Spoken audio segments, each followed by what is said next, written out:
ភេទ structure របស់យើងគឺប្រភេទជាគ្រឹះខួងបកផាយអញ្ចឹងយក structure យើងយក start designer យក create polycurve អញ្ចឹងចុចលើ coordinate 00យើងនឹងបានការបង្កើត polycurve របស់យើងយក segment យើងយកជាប្រភេទ cycle ដោយសារបកផាយរបស់យើងមានរាងជារង្វង់អញ្ចឹងយើងបង្កើតជាកម្មរបស់បកផាយរបស់យើងរបស់គ្រឹះគង់របស់យើងដោយសារគ្រឹះគង់របស់យើងមានកត់ផ្ចិត1ម៉ែត្រចិត្តកម្មរបស់វាកន្លះម៉ែត្រអូខេអញ្ចឹងសម្រាប់ទីតាំងនេះវាអត់ចំកណ្ដាលទីតាំងបកហូររបស់យើងទេអញ្ចឹងយើងយកតែ general នេះ axis 2យើងយកដក 0.5 អញ្ចឹងវានឹងទៅចំទីតាំងរបស់យើងចុច cross បន្តទៀតយើងបង្កើត surface របស់បកផាយរបស់យើងคลิกនៅលើ polycurve របស់យើងមកចុច mouse down create surface តមកទៀតយើងត្រូវ extrude ទាំង polycurve និងsurface របស់វាខាងក្រៅយើងคลิก polycurve និង surface របស់បកផាយរបស់យើងយក extrude object អញ្ចឹងគ្រឹះរបស់យើងមានជម្រៅអធិស្ឋានដំបូងខ្ញុំនិយាយថាគ្រឹះរបស់យើងមានជម្រៅ21ម៉ែត្រប៉ុន្តែខ្ញុំឆែកម្ដងទៀតគឺគ្រឹះរបស់យើងមានជម្រៅ16ម៉ែត្រអញ្ចឹងខ្ញុំដាក់16តាមទៅក្រោមដោយសារសិតឡើងទៅលើបូកមកក្រោមត apply មកវានឹងបានជាសាច់របស់បកផាយរបស់យើងអញ្ចឹងយើងត្រូវ array ចុងរកយកចុងប្រភេទចុងរបស់បកផាយរបស់យើងអញ្ចឹងយើងត្រូវ array ខាងលើនេះដើម្បីឲ្យទៅក្រោម16ម៉ែត្រដើម្បីបង្កើតជាកម្លាំងទ្រចុងគ្រឹះអញ្ចឹងយើងយក array តាមទិសដក16ចុច OK មកអញ្ចឹងយើងនឹងបានចុងគ្រឹះរបស់យើងហើយអញ្ចឹងយើងបង្កើតបន្តទៀតយើងត្រូវបង្កើតកម្លាំងចុងគ្រឹះទ្រចុងគ្រឹះគឺអាចយក create negative interface តមកទៀតយើងត្រូវបង្កើតកម្លាំងប្រកាត់ខាងរបស់គ្រឹះដូចគ្នាជាមួយនឹងដី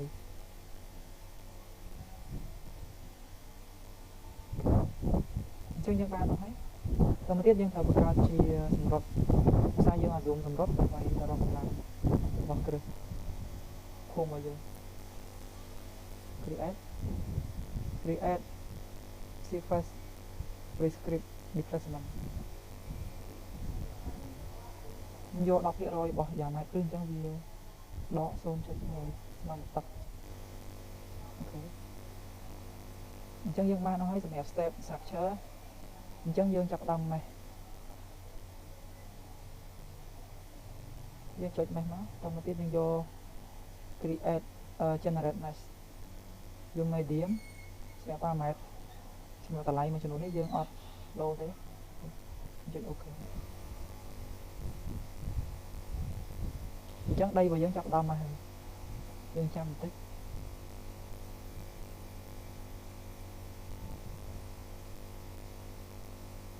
អញ្ចឹងដីរបស់យើងគឺបានមករួចរាល់អូខេអញ្ចឹងយើងមក view ដីរបស់យើងបន្ទាប់ពីនេះអញ្ចឹងដីយើងបន្ទាប់ពីនេះគឺមានសភាពបែបនេះអញ្ចឹងយើងខ្វាយមកយើងត្រូវបង្កើត point មួយសម្រាប់ទីតាំងសម្រុតរបស់យើងយក select point for curve ជា continue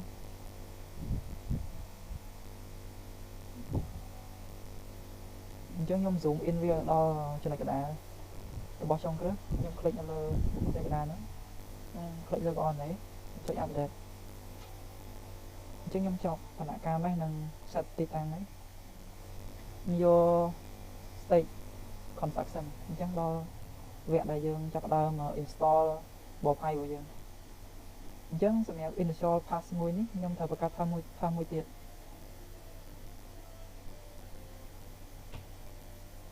ខ្ញុំចុច so ខ្ញុំចុច add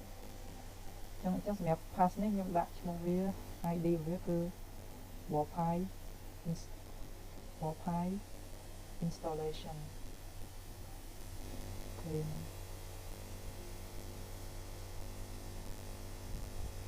អញ្ចឹងខ្ញុំត្រូវឲ្យ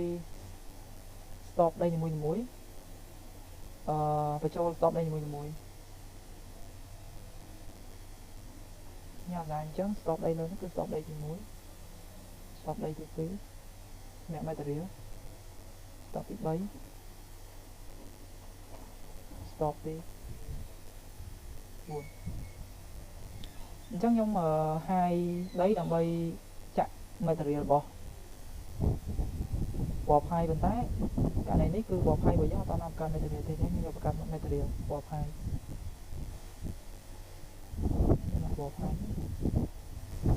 សម្រាប់ material model linear elastic សម្រាប់ drainage យកនឹងពីចុះអញ្ចឹងសម្រាប់ gamma ធម្មតា25មកមានរបស់បេតុងអញ្ចឹង parameter Washing ratio របស់បេតុង 0.2 សម្រាប់ model elastic របស់បេតុង strength ខ្ញុំប្រើ strength 30 megapascal អញ្ចឹងខ្ញុំធ្វើ impulse 34 4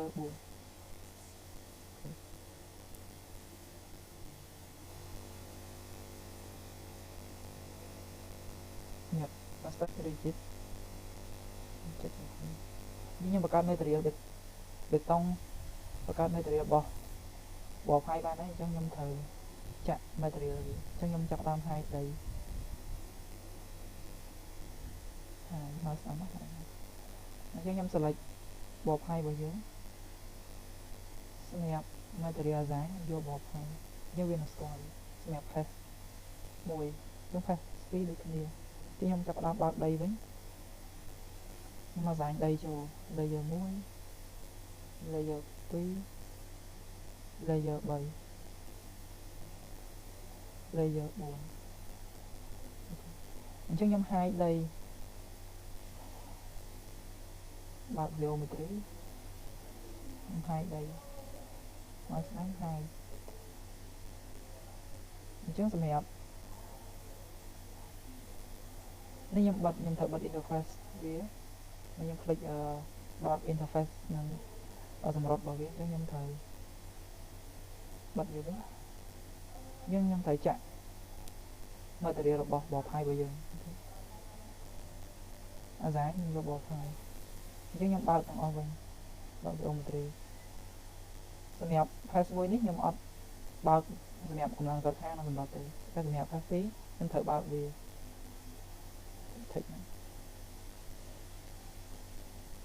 សម្រាប់ខ្ញុំប្រើ method simplify ទៅគឺយក 10% របស់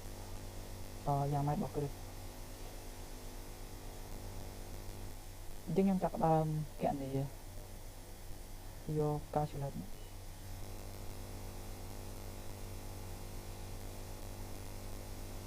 សម្រាប់initial pass 1អូខេអត់ error ទេអញ្ចឹងខ្ញុំចាំការតម្លើង Warpie របស់យើង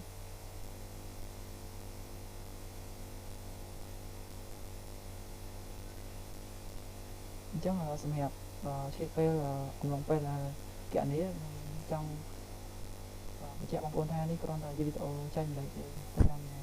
បងប្អូនទាំងអស់គ្នាបាទមានចំណុចខ្លះៗអីបងប្អូនអាចជួយណែនាំខ្ញុំថាដោយសារខ្ញុំគ្រាន់តែជាសិស្សមិនមែនជាសិស្សស្រាវជ្រាវទេគឺកម្រិត Bachelor Degree សម្រាប់សមាធិរបស់ខ្ញុំណាអញ្ចឹងនៅមានចំណុចខ្លះៗច្រើនខ្ញុំត្រូវការជួយណែនាំបន្ថែមពីសិស្សបងប្អូនផ្សេងទៀតឲ្យគាត់ស្ថិតនៅក្នុងខ្សែចំណងខ្ញុំបើកចិត្តជានិច្ចដើម្បីទទួលបានការអីខ្លួនរបស់សមាធិអញ្ចឹងពីការគណនាហើយខ្ញុំត្រូវ check value check result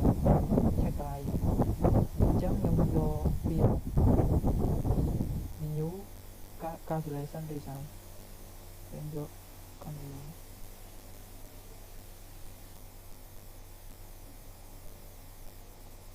អញ្ចឹងសម្រាប់ initial pass 2ការតម្លើង Warpie អញ្ចឹងយក new សម្រាប់ project នេះខ្ញុំយកនៅដែលយើងកំណត់ចំណុចហ្នឹងយក deformation យក total displacement សម្រាប់ signal force យកកម្លាំង Fz យក invert sine តិចតិចអញ្ចឹងយើងនឹងបានជាខ្សែកោងកំណត់កម្លាំងនិងសម្រុតអញ្ចឹងខ្ញុំមក view result អញ្ចឹងនេះជាតម្លៃតាមសម្រុតមួយអញ្ចឹងយើងមក check សម្រុតរបស់យើងមកទឹកយើងទទួលបានកម្លាំង2040 គីឡូញូតុនអញ្ចឹងបើយើងគិតពីយើង convert វាទៅជាតោនទៅវាបាន240តោនដែរតែយើងត្រូវចែកជាមួយនឹងនៃគុណសុវត្ថិភាព 2.5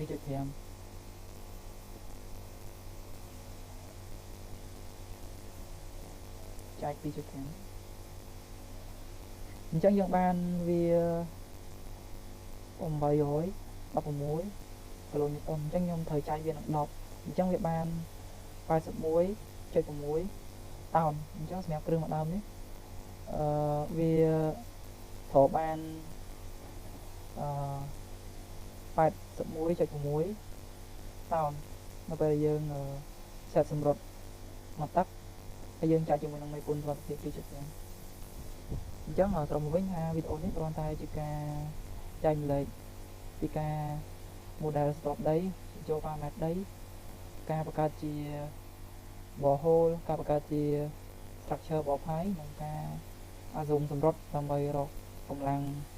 របស់បបផាយអញ្ចឹងបើមានចំណុចខ្វះខាតអីបងប្អូនអាចជួយណែនាំខ្ញុំបន្ថែមបានខ្ញុំរីករាយនឹងទទួលការណែនាំពីបងប្អូនអរគុណច្រើន